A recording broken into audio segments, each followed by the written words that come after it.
Hey guys, നമ്മൾ ഇന്ന് സംസാരിക്കാൻ പോകുന്നത് 2026 ലാ ലീഗയിലെ ഫസ്റ്റ് ഹോം മാച്ചിനെ കുറിച്ചാണ്. റയൽ മാഡ്രിഡിൻ്റെ ഫസ്റ്റ് ഹോം മാച്ച് സാന്റിയാഗോ ബെർണാബ്യൂവിൽ നിന്നൊരു കളി നടക്കുന്ന സമയത്ത് റയൽ മാഡ്രിഡിൻ്റെ ആ ഒരു വല്ലാത്തൊരു മാജിക്ക് നമ്മൾ എല്ലാ കാലവും കണ്ട ഒരു കാര്യമാണ്. പക്ഷേ കഴിഞ്ഞ 2 വർഷമായിട്ട്, 2 വർഷം എന്ന് പറയുന്നില്ല, കഴിഞ്ഞതിന് മുമ്പത്തെ സീസണിൽ കുറച്ചുകൂടെ പെർഫോമൻസ് ബേസ് കുറച്ചുകൂടെ ബെറ്റർ ആയിരുന്നെങ്കിൽ കൂടെ കഴിഞ്ഞ വർഷം റയൽ മാഡ്രിഡ് എന്താണോ പ്രധാനപ്പെട്ടതായിട്ട് ഫേസ് ചെയ്തൊരു പ്രശ്നം അത് തന്നെ ഈ സീസണിൽ നമ്മൾ കാണുന്നുണ്ടെന്നുള്ളതാണ്. കാരണം ഞാൻ മനസ്സിലാക്കുന്നത് നിറയെ സൂപ്പർ സ്റ്റാർസ് ഉള്ളതാണ് ഒരു പക്ഷേ റയൽ മാഡ്രിഡ് ഇങ്ങനെ ആയിട്ടുണ്ടാവാനുള്ള കാരണം എന്നുള്ളതാണ്.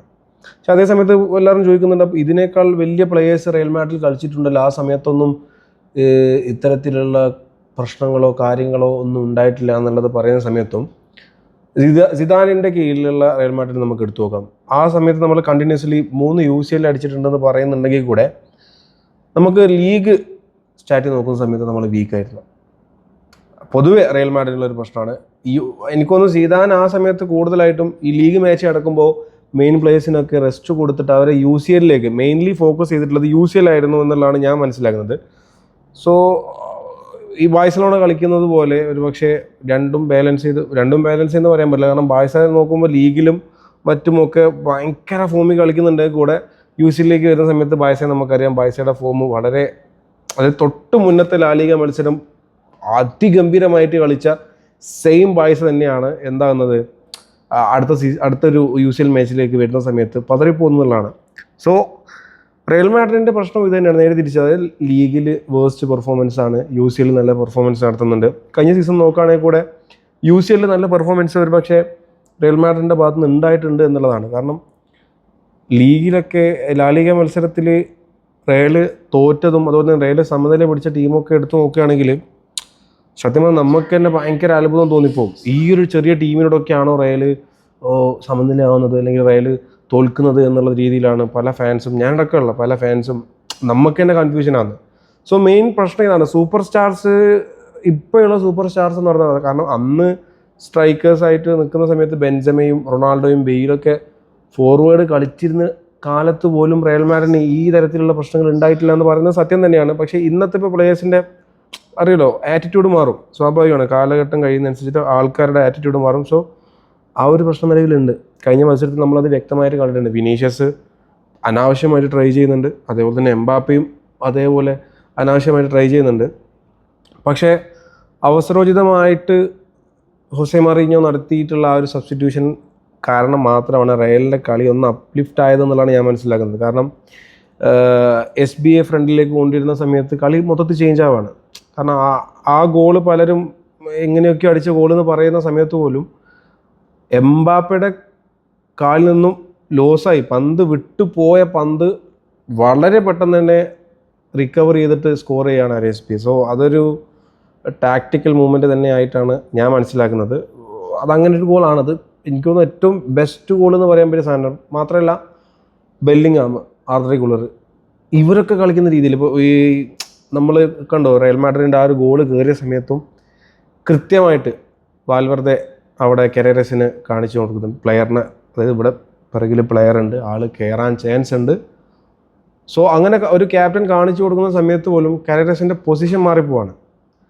അയാളെ വീണ്ടും പോസ്റ്റിൻ്റെ അടുത്ത ഭാഗത്തേക്ക് നീങ്ങി നിൽക്കുകയാണ്. സോ ഈസി ആയിട്ട് ആ പ്ലെയർ മുന്നോട്ട് വരുന്നു, ബോൾ റിസീവ് ചെയ്യുന്നു, അടിക്കുക. ആ ഒരു മിസ്കമ്മ്യൂണിക്കേഷൻ്റെ പ്രശ്നവും റയൽ മാഡ്രിഡിൻ്റെ കേസിൽ നമ്മൾ കാണുന്നുണ്ടെന്നുള്ളതാണ് ഏറ്റവും സങ്കടകരമായിട്ടുള്ള കാര്യം. സോ കൂടുതലായിട്ട് ഇന്നത്തെ മത്സരം ഇപ്പോൾ ഒബ്വിയസ്ലി നമുക്ക് നോക്കുകയാണെങ്കിൽ റിയൽ സോസിഡാഡിനെ സംബന്ധിച്ച് റയൽ മാഡ്രിഡിൻ്റെ ചെണ്ട എന്ന് വേണമെങ്കിൽ പറയാം. കാരണം ഏറ്റവും അവസാനം നടന്ന മത്സരത്തിൽ റയൽ മാഡ്രിഡായിട്ട് ഉള്ള ലാ ലീഗ മത്സരത്തിൽ 4-1 റയൽ ജയിക്കുന്നത്. അതിന് മുന്നേ, അതായത് അത് ബെർണാബ്യൂലായിരുന്നു കേട്ടോ. ഏറ്റവും അവസാനമായിട്ട് ഇവരെ ഫേസ് ടു ഫേസ് കളിച്ചിട്ടുള്ളത് സാന്റിയാഗോ ബെർണാബ്യൂവിൽ നിന്നായിരുന്നു. ആ മത്സരത്തിൻ്റെ റിസൾട്ട് എന്ന് പറയുന്നത് 4-1 അതിഗംഭീരമായിട്ടുള്ളൊരു മാച്ച് തന്നെയായിരുന്നു അന്ന് നടന്നത്. സോ അതിന് മുന്നേ സോസിഡാഡിൻ്റെ ഹോം സ്റ്റേഡിയത്തിൽ വെച്ച് 2-1 റയൽ ജയിക്കുന്നു. മുന്നേ നോക്കുകയാണെങ്കിൽ വീണ്ടും ബെർണാബ്യൂവിൽ നിന്ന്, അത് 2024 സീസണിലാണ്, പിന്നെ 2-0 ജയിക്കുന്നു. കഴിഞ്ഞ 6 മത്സരങ്ങൾ എടുത്ത് നോക്കുകയാണെങ്കിൽ വെറും ഒരു മാച്ച് മാത്രമേ സമനിലയായിട്ടുള്ളൂ. ബാക്കി 5 മത്സരങ്ങളും വ്യക്തമായ ലീഡോടുകൂടെ റയൽ ജയിച്ചിട്ടുണ്ട് എന്നുള്ളതാണ്. സോ എന്നിരുന്നാലും ഇന്നത്തെ മത്സരം നമ്മൾ കുറച്ചുകൂടെ ഫോക്കസ് ചെയ്തിട്ട് കാണുന്നത് കഴിഞ്ഞ മത്സരത്തിലുണ്ടായിട്ടുള്ള ആ ഒരു പോരായ്മകൾ ഹോസെ മൗറിഞ്ഞോ മനസ്സിലാക്കിക്കൊണ്ട് ഇന്ന് അതിനൊക്കെ പരിഹാരം കാണുമെന്നുള്ളതാണ്. സോ അത് കാണാതെ, അല്ലെങ്കിൽ ആ ഒരു പ്ലേയേഴ്സിൻ്റെ മുന്നിൽ കളിക്കുന്ന പ്ലേയേഴ്സിൻ്റെ ആ ഒരു സെൽഫിഷ്നെസ് മാറ്റാതെ റയലിന് സ്കോറിങ് ഭയങ്കരമായിട്ട് നടക്കുമെന്നുള്ളത്. കാരണം നമുക്കറിയാം എന്ത് തന്നെ ആയാലും എത്ര തന്നെ നല്ല കളി കളിച്ചാലും സ്കോർ വീണാലേ കളിയിൽ കാര്യമുള്ളൂ. കഴിഞ്ഞ ബാഴ്സയുടെ മാച്ച് നോക്കുകയാണെങ്കിൽ ഗോർഡൻ്റെ ആ ഒരു മൊമെൻറ്റ് ഞാൻ ഭയങ്കരമായിട്ട്, അതായത് ഭയങ്കര പ്രീഷ്യസ് ആയിട്ടുള്ള ഈസി ഗോള്. കാരണം ഗോർഡൻ അറിയാം, നല്ലൊരു സ്ട്രൈക്കർ കൂടിയാണ് ഗോർഡൻ. ആൾക്ക് സുഖമായിട്ട് സ്കോർ ചെയ്യാൻ പറ്റിയിരുന്ന ബോള് പാസ് ചെയ്ത ഒരു സംഭവം എന്നൊക്കെ ബാഴ്സൊക്കെ സ്ഥിരമായിട്ട് നമ്മൾ കാണുന്നൊരു സാധനമാണത്. ഇവർ ഒരു കൂടുതലായിട്ട് അതൊക്കെ ഞാൻ പിന്നെ ലെവൻഡോസ്കിയൊക്കെ കളിക്കുന്ന സമയത്ത് പുള്ളിക്കാരന് 100% ഷുവറായിട്ടുള്ള സാധനം വരെ അദ്ദേഹം പാസ് കൊടുക്കുന്ന സിറ്റുവേഷൻസാണ് കണ്ടിട്ടുള്ളത്. നേരെ മറിച്ച് ഇവിടെ 50-50 ആണെങ്കിൽ കൂടെ, അതായത് 99% ഗോൾ അല്ലാത്ത ചാൻസ് കൂടെ ആണെങ്കിൽ കൂടെ വിനീഷ്യസൊക്കെ ട്രൈ ചെയ്യുന്നൊരു കാഴ്ചയാണ് കൂടുതലായിട്ട് റയൽ മാഡ്രിഡിൻ്റെ കളിയിൽ കാണുന്നത്. സോ ആ ഒരു മിസ്റ്റേക്ക് മാറ്റാതെ റയലിന് ഈ സീസണിൽ നല്ല രീതിയിൽ മുമ്പോട്ട് പോകാൻ പറ്റില്ല എന്നുള്ളതാണ് ഞാൻ മനസ്സിലാക്കുന്നത്. സോ നമുക്ക് മത്സരശേഷം കാണാമെന്ന് പറഞ്ഞുകൊണ്ട് വീണ്ടും ഇതുപോലെയുള്ള നല്ല ഫുട്ബോൾ വീഡിയോസിന് വേണ്ടി ചാനൽ സബ്സ്ക്രൈബ് ചെയ്യുക, ഇൻസ്റ്റാഗ്രാമിലാണെങ്കിൽ ഫോളോ ചെയ്യുക എന്ന് പറഞ്ഞുകൊണ്ട് bye from Jasir bin Jaleel.